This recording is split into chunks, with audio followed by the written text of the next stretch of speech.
নিজের গাটের টাকায় জমি কিনে বিপাকে এক ব্যক্তি।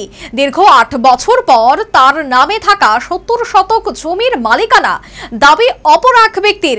বিষয়টিকে ঘিরে থানায় অভিযোগ গড়ালো। ঘটনা ধর্মনগর মহকুমাধীন পূর্ব ফুলবাড়ি গ্রাম পঞ্চায়েতের ২ নম্বর ওয়ার্ডে।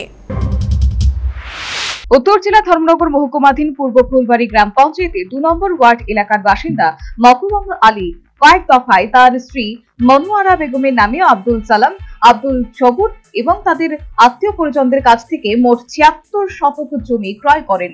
অভিযোগ, জমির সাব রেজিস্ট্রি সময় সালাম ও সবুর কেবল ৭০ শতক জমির রেজিস্ট্রি করে দেন। এই নিয়ে একাধিকবার সালিশি সভা বসে এবং শারীরিক সংঘর্ষের ঘটনাও ঘটে।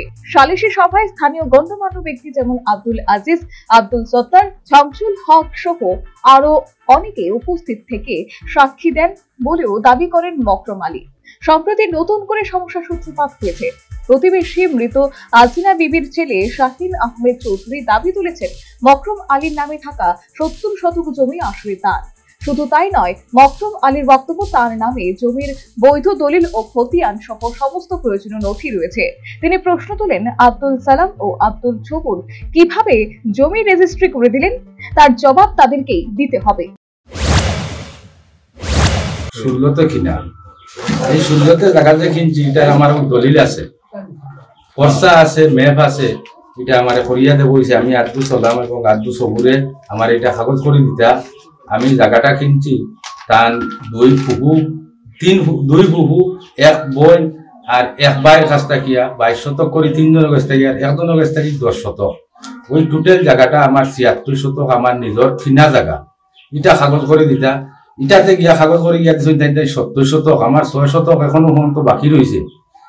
এখন হঠাৎ করে শাহিন আহমেদ চৌধুরী কই দিয়া এই জায়গাটা থান জায়গাটা কে বলে কাগজ হয়ে গেছে, থান কাগজ থাকে। এখন এই যে কাগজটা যেটা হয়েছে ওইতে গিয়ে এখন সোলাম সবুরে খেমনে দিয়ে দিলে এটাতে প্রায় ৪০-৪২টা বৈঠক হয়েছে ওই এলাকার। মকরুম আলীর অভিযোগ, বর্তমানে এলাকায় জমির দাম দ্রুত বাড়তে থাকায় লোভ সামলাতে পারছে না শাহিন আহমেদ চৌধুরী, ফলে ষড়যন্ত্র করে জমি দখলের চেষ্টা চলছে। এই নিয়ে ক্ষুব্ধ মকরুম আলী রাজ্যের মুখ্যমন্ত্রী সহ পুলিশ প্রশাসনের দৃষ্টি আকর্ষণ করে দ্রুত তদন্তের মাধ্যমে যথাযথ ব্যবস্থা নেওয়ার কাতর আবেদন জানিয়েছেন। Bureau report, news vanguard.